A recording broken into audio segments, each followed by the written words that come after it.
I've been involved in organising this event because thanks to people like David and Alex's work, I've been aware of the Bilderberg meetings for a while. And I went to Channel 4 once during Bilderberg, this was a few years ago, and I said, why aren't you covering the Bilderberg meeting? And the news anchor, who I won't name, said, oh, you're not one of those, are you? We're all one of those, and we know what's going on in there. And it's thanks to people like David's work. So I'm not going to take up any more of your time, but I just want to say thank you so much for being here. By the way, the police thought that there'd be about 300 of us.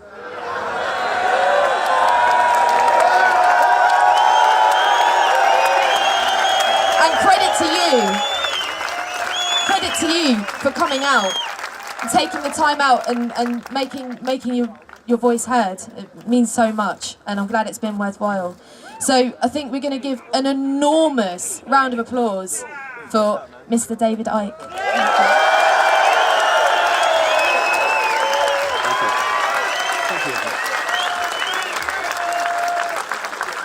Thank you.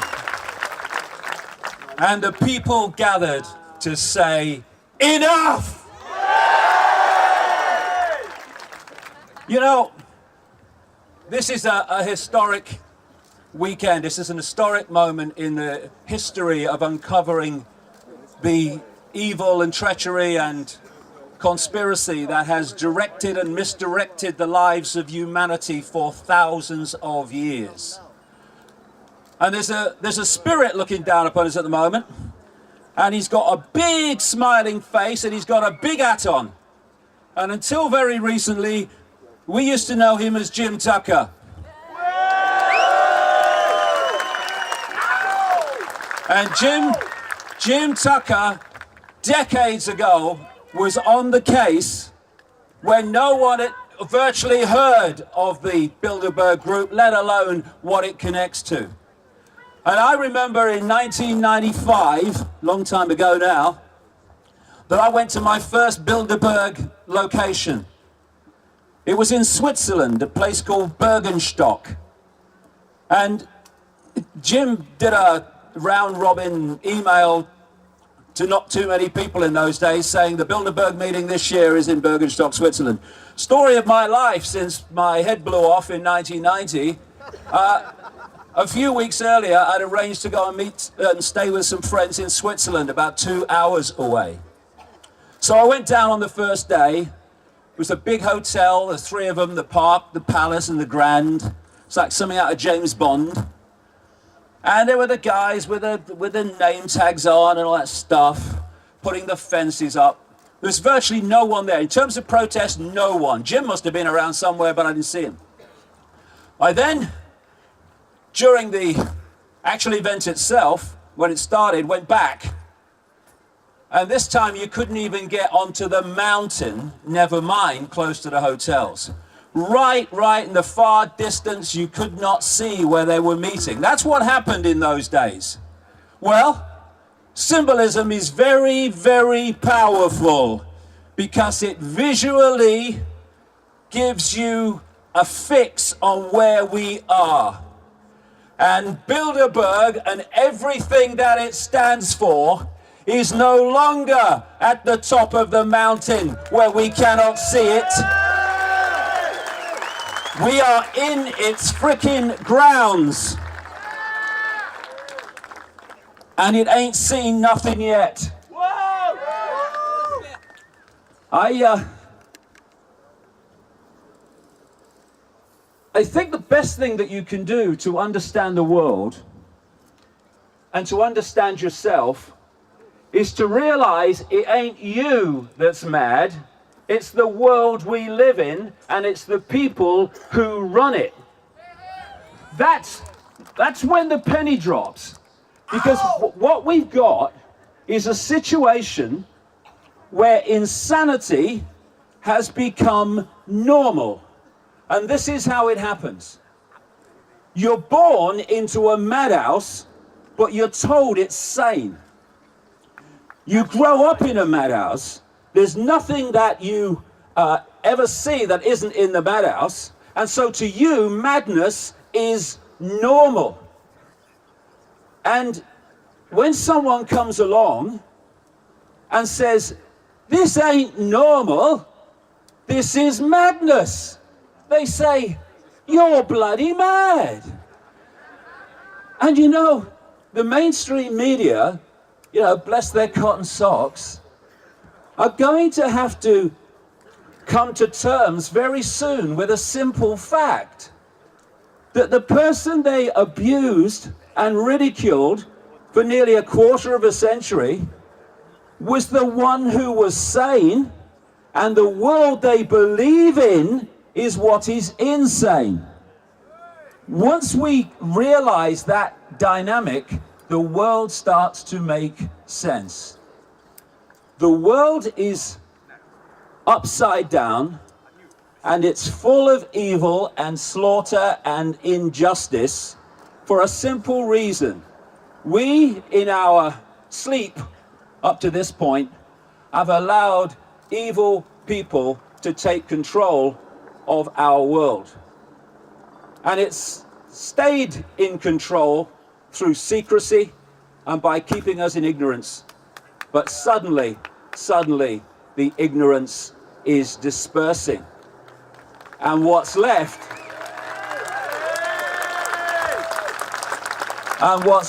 is the clarity of the situation we face. We live in a world that's upside down. We live in a world that is mad while masquerading as sanity. And I'll give you an example. It's a very topical one. We're sitting here, right? Or I'm standing, of the inversion of this world. Sitting here are thousands of loving, caring people who want peace and justice and fairness in the world.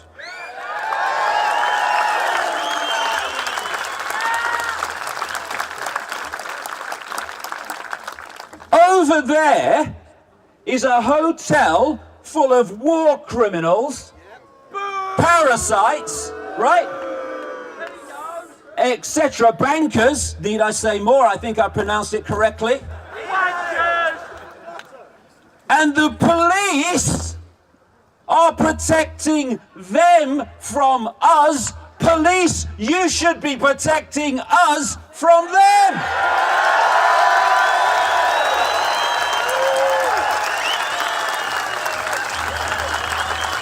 What are you doing?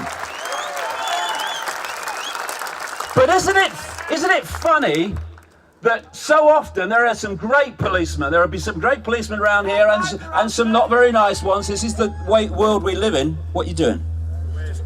Shall I do a dance to keep it going? Yeah, okay. And so we have a situation where we have police that are very, genuine, although they're being sifted out more and more, and we have police that are not very nice. But what the point I'm making here is, the police are not from the elite 1%. The police are from the people, and yet they gravitate to protect the elite 1%. This is crazy. Police, join us. We are you, you are us.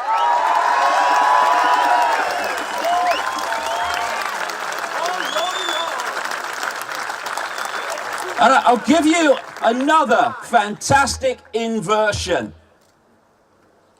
Bombing cities of civilians to protect them from violence. And there's the mainstream, but oh no, it is the Arab Spring, they're fighting for their freedom. I'll tell you what the Arab Spring is in one single sentence.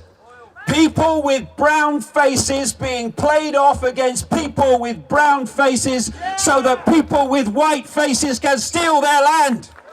That's what it's about.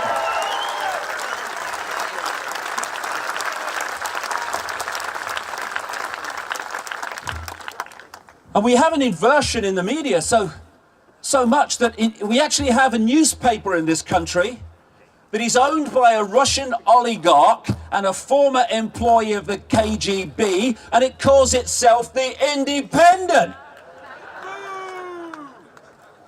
The world is crazy and upside down. Most crazy. The characters in there who are dictating our world day after day, year after year. Look at them! Kissinger. Kissinger.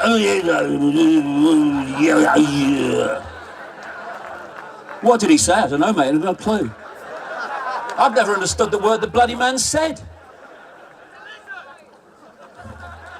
And there's Rockefeller and all these people have been on. And then there's Mandelson.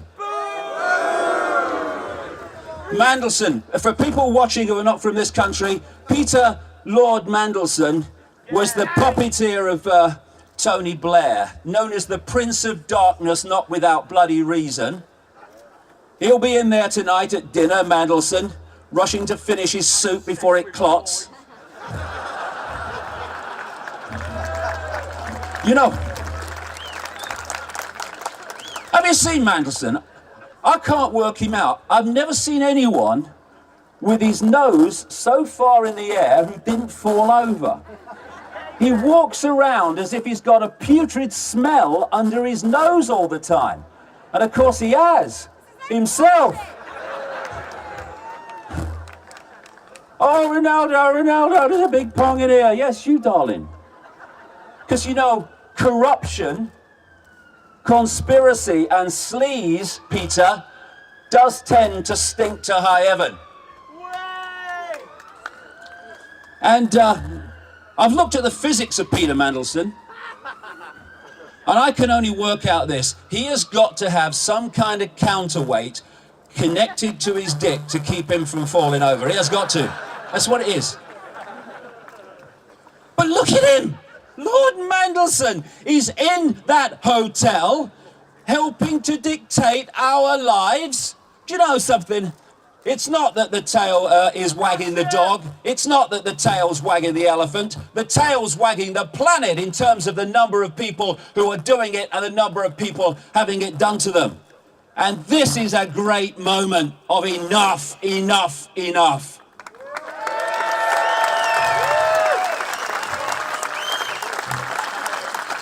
And I just want to put this thing into context, not least for the mainstream media, because what they do is they treat everything as a dot. If you treat everything as a dot, you don't see the picture. So let's put some dots together.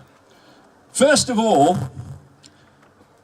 the Bilderberg group is not the conspiracy. It is a strand in the conspiracy.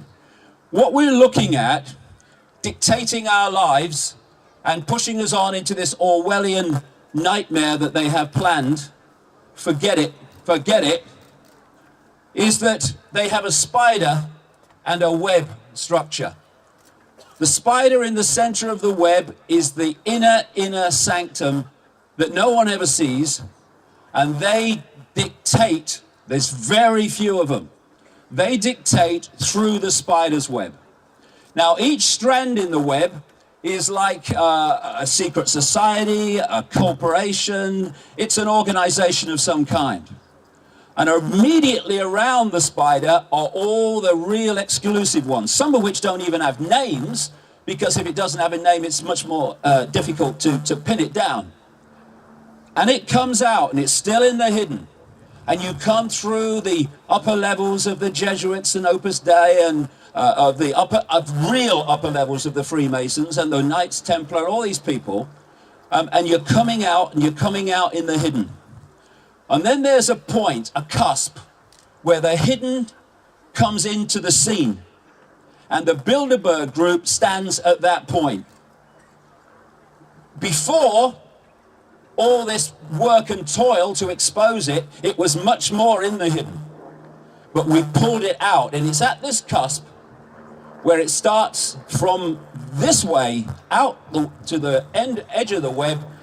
It's now starting to dictate and to connect with organizations we know, governments, government departments, corporations, banking systems, and what have you.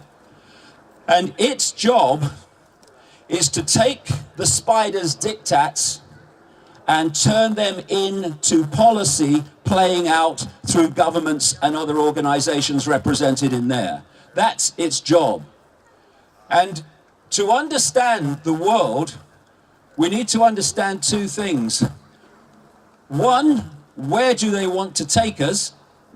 And two, how do they want to take us there? Or how are they taking us there? If we know those three things, we become immediately streetwise on a level never close to before. And where they want to take us is into a world fascist, communist, same thing, different name, world fascist, communist dictatorship, which would make Orwell wince. And it would be based on an enormous centralization of power. This starts to answer so many things about the world. When you are a tiny few at the core and you want to control the many, you have to centralize decision making. The more diversified it is, the less control any central point is going to have over those decisions. So what we've seen is an incessant centralization of power in all areas of our lives. And after not very long, and quite a way back now, it even got a name: globalization. Globalization is the centralization of power in every area of our lives. There's a man who actually has been given the title, the father of globalization. His name is Peter Sutherland, and he's in there now. Peter Sutherland was the first head of the World Trade Organization, which was designed and set up by the Rockefellers and the Rothschilds to impose massive fines that force countries to open themselves to the merciless world market which they control. That's what globalization's about. We talk about free trade. Free trade? Oh, you must like free trade. It's free. Well, it's not. I'll tell you what free trade is. It's making your products for a few cents on the dollar for people in slum conditions, and then you take them across to the richer countries and you sell them for as much as you get. What free trade is freedom to exploit at both ends of the process. That's what Peter Sutherland has been involved in for decades. Also involved in Goldman Sachs now, stands back in amazement.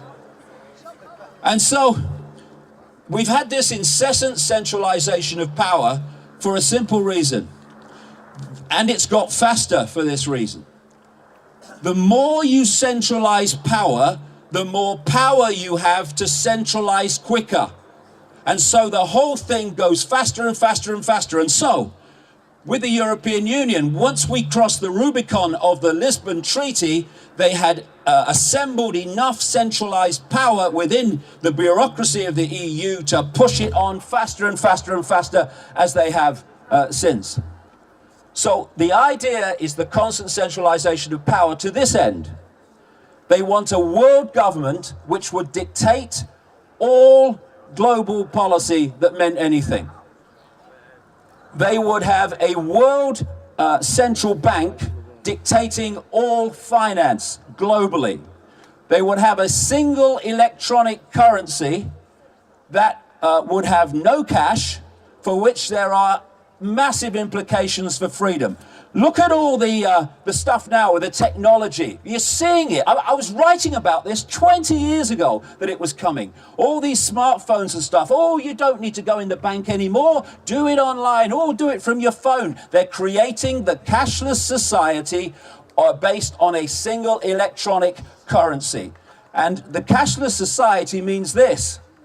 If you go into a store or a shop now and you hand over electronic money, a credit card, and the system says no, won't accept it, at least for now, though it's going out of fashion so fast, you can pay cash. Once cash is gone, that's the idea, then when that computer says no to your electronic money, your microchip as they ideally want, then it's deciding if you can or cannot purchase. It's about control. That's what it's about. And you see, the euro was never meant to work. Because they want this single currency, they have to do it in steps. It means that they had all those European currencies, the guilder, the lira, the mark, and all the rest of them. Now, they had to get rid of them on the road to a single global electronic currency. So in comes the euro, and it wiped them all away. Massive step forward to that goal I've been writing about all these years.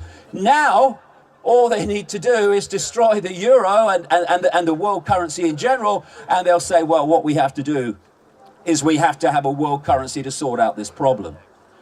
Alongside the world government and world central bank and single currency, they want a world army to impose the will of the world government. Now, we already have a world government de facto.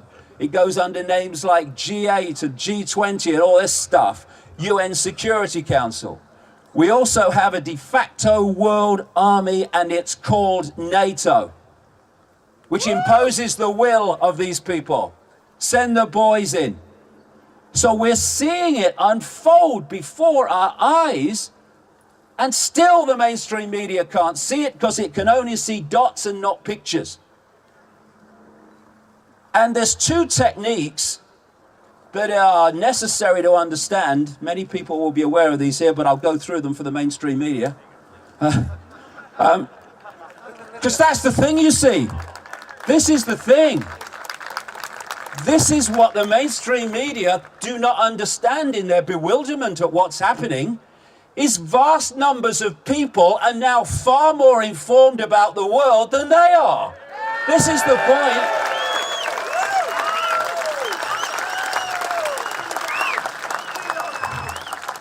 The first technique I gave the name to a long time ago now, problem, reaction, solution. Real simple.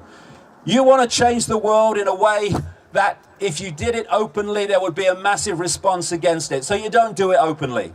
You first of all create a problem which you blame someone else for. 9/11 and all that stuff, a banking crash, a government crash, and you blame it on someone or something else. You then, here we go again, through a unquestioning mainstream media, you pass on your version of that problem to the public, and you're looking at stage 2 for a reaction of fear, of anxiety, of do something, something must be done. And then you, who've covertly created that problem, then offer the solution to the problems you've created. And those solutions are changes in society that advance the agenda towards this structure I'm talking about, that would never have happened without the manipulated problem. There's even a version, Tony Blair's good at these. Tony Blair, yeah. Tony Blair! If there's ever a half-truth in a Blair speech, it's a typing error, okay? But it's an add-on to that technique, an offshoot, which I call no problem reaction solution. This is when you don't need a real problem to justify the solution, you just invent one. Weapons of mass destruction in Iraq. Dead simple. Don't need a problem. Invent it. And alongside problem reaction solution, its partner almost always hunts together, what I call the totalitarian tiptoe. And then, again, dead simple, and my goodness me, that brings us back to this organization here. You start at A, as they did, and you know you're going to Z. You know where the agenda's leading. But if you go there too quickly, the changes in society are such that people look up and go, what's going on? What's happening? And so you do it in steps, as big as you can get away with, but not so big that you alert too many people. And so what we've seen in the most classic example, which brings us to this organization, so the totalitarian tiptoe is the European Union. We have a European Union centralized bureaucratic dictatorship thanks to the Bilderberg Group and its manipulation over decades. The Bilderberg Group was created in part by a man called Joseph Rettinger. It just so happens that Joseph Rettinger was one of the major instigators of the European Union. And he worked in creating the initial common market with a man called Jean Monnet, who is still today called the father of Europe, the father of the European project. I have a quote here from a letter by Monnet one day after I was born. April the 30th, 1952, right at the start of the European project, orchestrated in so great a part through this. And this is what Monnet said in 1952. Europe's nations should be guided towards the superstate without their people understanding what is happening. This can be accomplished by successive steps, each disguised as having an economic purpose, but which will eventually and irreversibly lead to federation. This is not an accident. This is not, oh, we better have a Maastricht Treaty. Shall we have a Maastricht Treaty? It's all projected forward. And we have now reached the point in Europe where something like 70% of the laws that are introduced into this country start out in the bureaucracy in Brussels. That's how far we have gone. And we've got a situation, the guy in there called Viscount Etienne d'Avignon, right? They love their titles, these people. You know, I reckon Mandelson must have had an orgasm for a month when he was made a lord, you know. Ronaldo, my lord! You're a prat.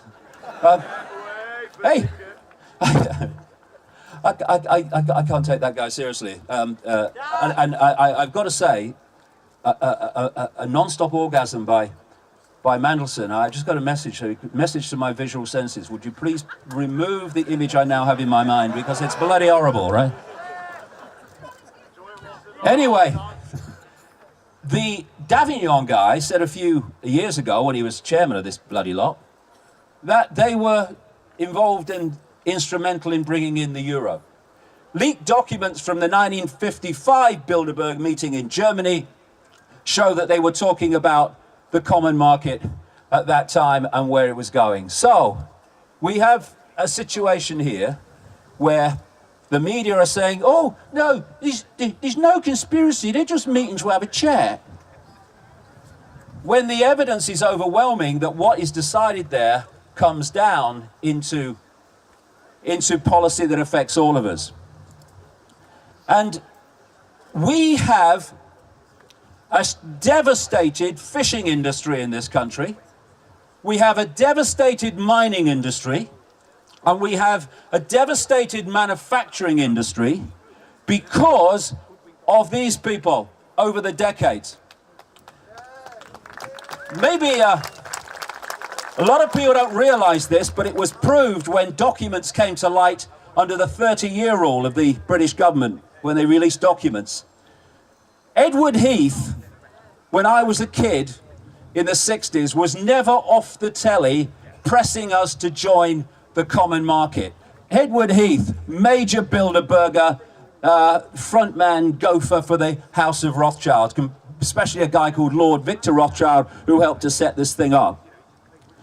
Heath, in his negotiations, while denying it at the time, agreed when signing us into Europe at the start of the 1970s that he would run down, Britain would run down, our fishing industry on an island nation, manufacturing and all the other stuff and mining, because right from the start, they had stitched Europe up and set out a structure all the way back at the start through these people, where they were dictating which countries within the European superstate would specialize in what? And what they decided Britain would specialize in is service industries, banking, and the City of London. And what has happened since is that all the things that Heath agreed to run down when he joined have been run down massively with great, unbelievable devastation for families and people's lives. They don't give a shit. And at the same time, the things that Britain was supposed to specialise in, they're the ones that have been expanded and expanded and expanded, not least the City of London. This is not something that happens by chance. It doesn't happen by random. It doesn't happen in a projection a few weeks or months or even years forward. What is unfolding in front of our eyes is a conspiracy to enslave humanity in a global Orwellian state in which the whole area of what they want has been set out for beyond decades, and it will continue to play out until we stop it. Predicting the future is easy.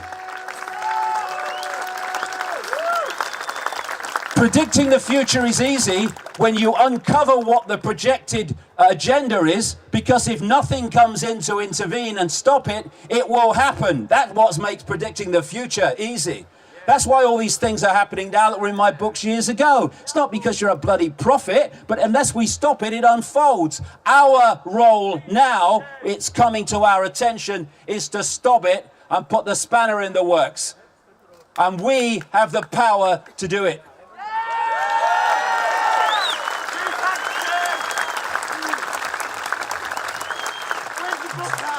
This is the world they want, and we are standing symbolically in it. And I'll tell you what I mean. They have, over there, many representatives of the banking system. A banking system which lends people money that doesn't exist, called credit, and then charges them interest on it. Oh my God. How can the police stand there and not arrest them? Anyone else lent someone or gave someone something that didn't exist and asked for money for it, their collar would be felt. Bankers, no problem. And the reason is the banking system is absolutely at the foundation of how the enslavement is being played out. Because 2008 was not a crash by accident, it was a crash by design. The world they want is symbolized so perfectly here. They want a world in which there is a tiny, tiny few of mega, staggeringly rich people that have now, again, like globalization, been given a name, the 1%. It's less than that, actually, in the really upper echelons. They want that group running everything and living apart from the rest of humanity. In like a Hunger Games situation with the capitals in the Hunger Games. They then want not a gradual going down of income and wealth from the 1% down into the population. No. They want the 1% to come down here, and that's the population. They want one mega rich few and a mass of mega poor people. Now, when you look at the graph today, in America, for instance, it's shocking. Because if you look through the past, there was some kind of gradual incline between the poor and the rich. Now you look at it, they are targeting what they call the middle class, the people that thought they were okay in the world before, and they are crushing them, and the graph goes like that now, and then up so high in the 1%, that part of the top of the graph has to be put at the side of the other because it goes off the page. That's where we are now. What's happened is that in the last few years, since 2008, is that crash has been used to do this. It's been used to create a fantastic transfer of wealth from people to these people and the ones they represent. There's unknown in human history. we first of all had the crash. It's a banking problem. Then, oh, and by the way, the people involved in causing that crash were people like Alan Greenspan, head of the Federal Reserve, in league with people like Robert Rubin, who was Clinton's Treasury Secretary, and Timothy Geithner, who was involved with the Federal Reserve Bank. Both of those people are in there now. And when Obama came to power, after these guys had crashed the bloody economy, he appoints Geithner as his Treasury Secretary to sort it out. And what does he do? Stands back in amazement. He decides that hosing money at banks is the way to sort it out. So what we had as a result of that was the transfer of wealth on a fantastic scale from people through governments bailing out the banks to the banks. As a result of that, there was another transfer just shortly after that, which so many people here and around the world will well bloody know. And that was the transfer of the problem from governments to the people through programs of austerity. So,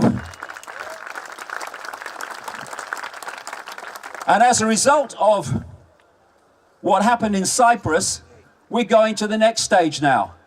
They're taking governments out of that transfer of wealth from the people to the banks and the elite, out of that, and they're going straight to the bank accounts of the people.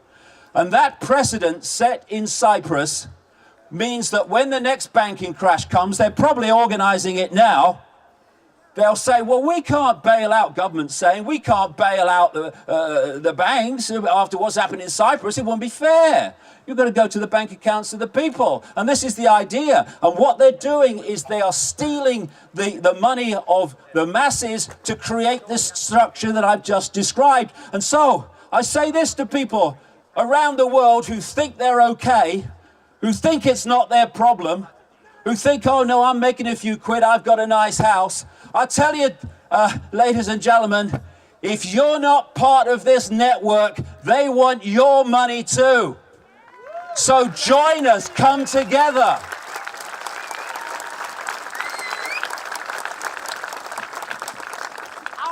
And there's another connection here, which is really important because it's now really starting to emerge.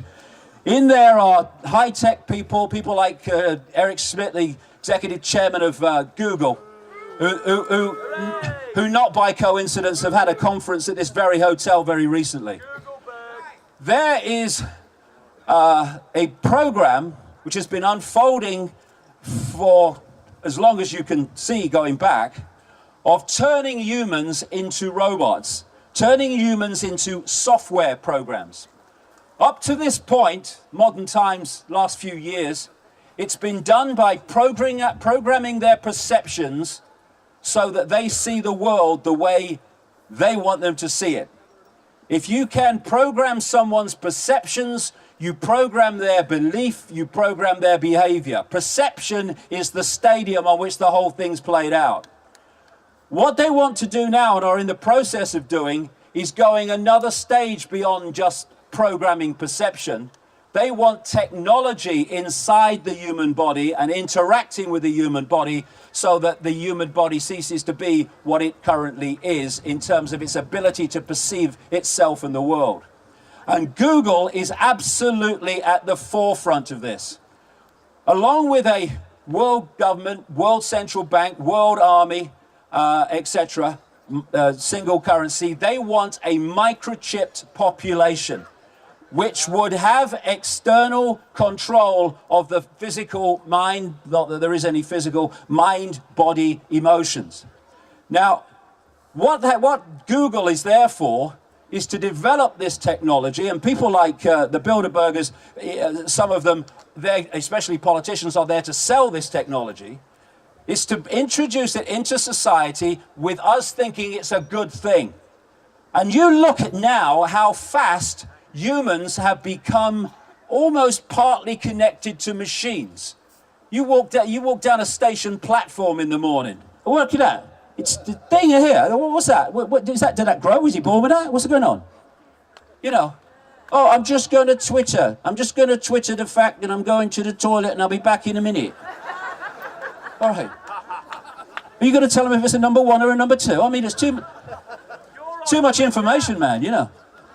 But that's what's happening. And these Google glasses, again, this Google Glass, it's all about getting people closer and closer to interacting with machines and accepting technology into the human body. And they've got this thing, Google, called Google X. It's a secret laboratory in California where they're developing this stuff. Now, what this interacts with is an organization, one of the most sinister on the planet, called DARPA.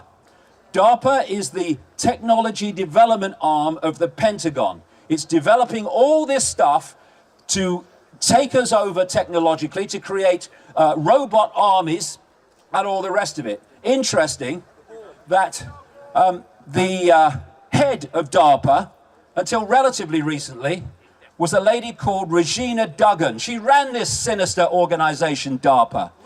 She then had a rather remarkable career move. She became an executive of Google. And this very week, she was promoting for another company of which she is an executive, Motorola, something you may have come across in the papers called the electronic tattoo. And what she was saying, and the Motorola was saying, they want to replace passwords with the electronic tattoo. And that is the totalitarian tiptoe. The electrical tattoo is one step from the internal microchip. This is where we're going, and we need to see it, and we need to stand in front of the truck and say enough, no further.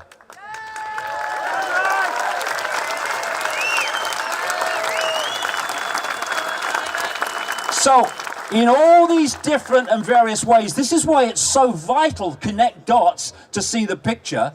In all these various ways, what's going on in there ain't people having a chat.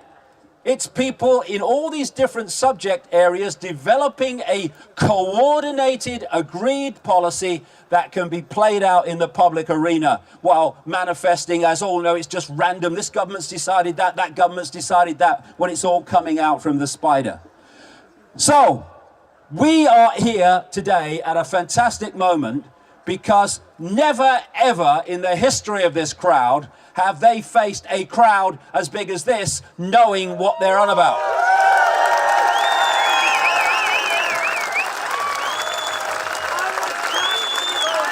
Never before. Never before. This is history. But we need to kick on from here because there's 3 things that are vital to the few controlling the many. One is to keep the many in ignorance of what they're doing. That is now being put right by the alternative media and the communication of this information. A second one is the population being kept in acquiescence, the many kept in acquiescence to the few. That's the next one we need to sort out. Stop acquiescing. We need to come together and have a mass, non-violent, non-cooperation campaign the world over in which we refuse to cooperate with our own enslavement. Because only if we've refused to go or cooperate with our own enslavement is it possible for the few to do this to the many. And there's the third thing they absolutely desperately want. And that is divide and rule. They cannot do it without that. And look at it. We divided as a world on the fault lines, the manufactured fault lines of religion and culture and race and all the rest of it, and income bracket. And, you know, they're picking each section off while the other one looks the other way and says, it's not my problem. Well, a man said something like this after the Nazi years in Germany. First they came for the Jews and I was not a Jew, so I did nothing. Then they came for the communists. I was not a communist, so I did nothing. Then they came for the trade unionists. I was not a trade unionist, so I did nothing. Then they came for me, and there was no one left to speak out for me. That is what they're doing now. Oh, it's the Muslims. Let's demonize the Muslims. Let's demonize the poor. Let's demonize people with one bedroom too many when they're on benefits. Let's demonize everyone, turn the rest of them against them, and when the demonized ones have been picked off, then we'll come for you. This is what is happening, and we need to come together, open the heart, open the mind, irrespective of religion, race, I don't care. We are all one consciousness having different experiences.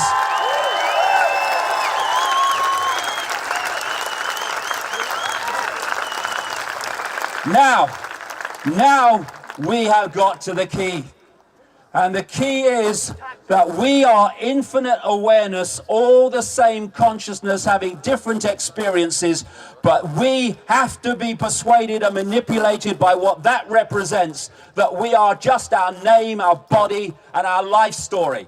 We are not. They are experiences. They're not who we are. When we identify and self-identify with name, income bracket, a life story, etc., we see the world and ourselves in terms of little me. I'm just little me. I'm just Joe Bloggs, Fred Jones. Who am I? What can I do? But when you get to that point where you expand your awareness, you expand the memory of what we already know, then you realize there are no little me's. There's only a perception, here we go again, of little me. And we must keep that perception if we're going to be controlled by the few. We are infinite awareness, all that has been, ever can be, and ever anything can be. The same single awareness. We need to stop fighting each other and come to this conclusion. If we're one consciousness, then anybody else's injustice becomes our injustice. No more looking the other way.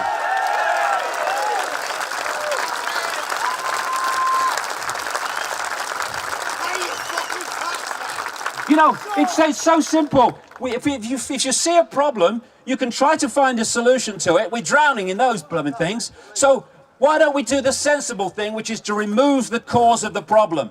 The cause of the problem is we have been having our perception programmed into little me, and we've forgotten that we are infinite awareness, all that it can be, is, and ever will be. Therefore, to remove the cause of the problem, we start to self-identify again.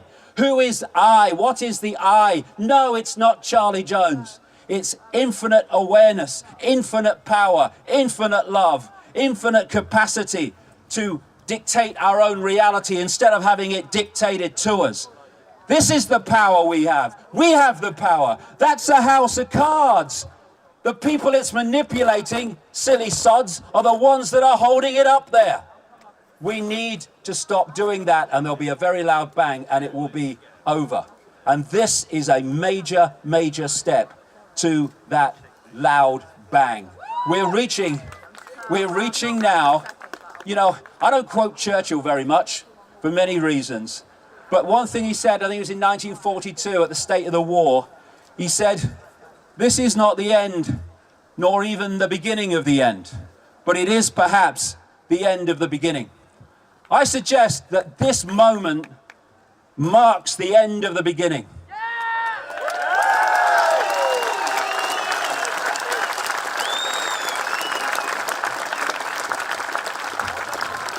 And that beginning has been to bring vast numbers of people, and that needs to continue, my goodness, into an awareness that the world was not like they thought it was, and it's not run by forces that they thought it was run by.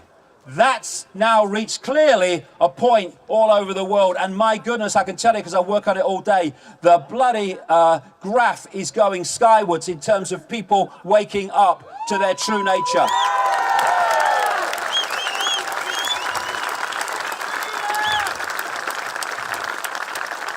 And now, along with continuing that, we need to go to stage 2.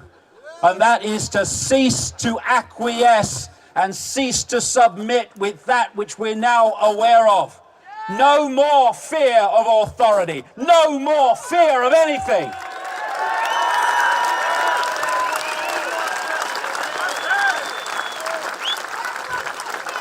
And you know, people in uniform here, people in uniform here.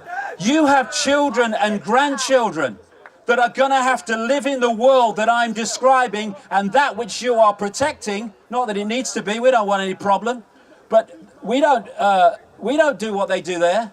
We don't manipulate the world to more slaughter and more control and more imposition of the will of the few on the many. You've got to start to realize that you are part of us and start to break down those barriers and stop working for your children and grandchildren's own enslavement by keeping these people from the public eye.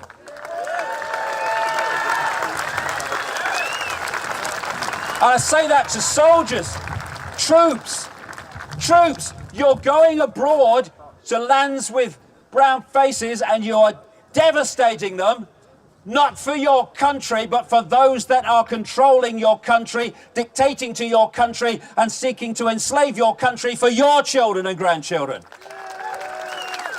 Put your weapons down. Refuse to do it.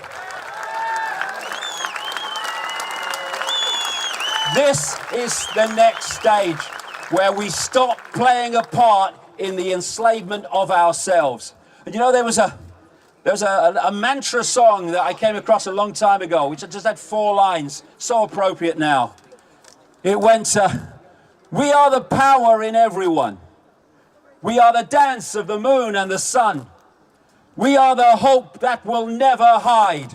We are the turning of the tide. And so we are. And it's so clear today that that tide is starting to move. And this is the last thing I'll say in terms of where we're at, to put it in perspective. We here outnumber the 140 by a very large margin. Let's just visualize that. People here in front of me massively outnumber the 140 who are orchestrating the direction of the world on behalf of masters that they are terrified of. Now, take this and imagine 7 billion people, and those 140 are doing that to them. What did I say? What did I say earlier? The world is mad. The world is a complete inversion of itself. And what we need is a peaceful, non-cooperative campaign. The non-comply dance, as I call it. Peaceful because we ain't joining them. You can have revolutions, and history is littered with them, where violent revolutions remove a tyranny, and what follows is another form of tyranny. You do not create a peaceful society, a loving society, a caring society, and a just society with violence. We can do this peacefully, and we have the numbers. As the poet Shelley said, rise like lions after slumber, with unvanquishable number. Shake your chains to earth like dew, which in sleep have fallen on you. Ye are many, they are few.